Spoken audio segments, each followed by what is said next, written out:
Depuis le jeudi 23 mars, les 6 peuples amérindiens de Guyane se mobilisent à Saint-Laurent-du-Maroni. Parti d'un barrage à Village-Pierre, le mouvement a rejoint la marche du mardi 28 mars, initiée par le collectif Pour la Guyane décollée. En fait, les autorités, c'est-à-dire les représentants d'État, le préfet, nous racontent que des bobards.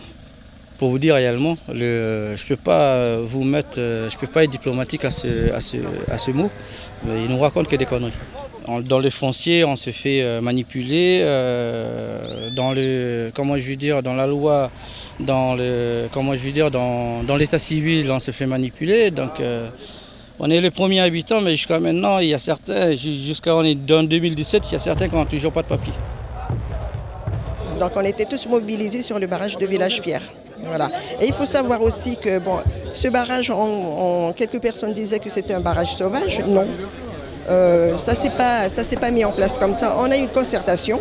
Le leader est venu me voir, il m'en a parlé. Donc on a eu une concertation ensemble avant que ça se mette en place. Si vous avez suivi l'actualité, vous avez dû voir que donc, on avait 20 revendications, si je ne me trompe pas.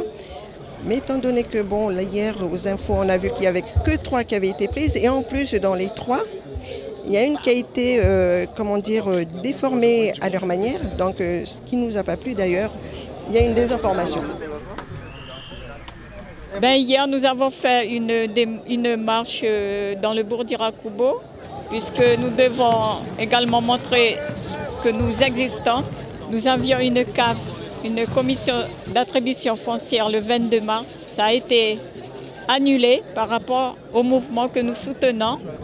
Totalement, puisque c'est notre pays, la Guyane, c'est notre mère nourricière et qu'aucune décision ne doit être prise sans notre présence au niveau de la zone Rokokoa.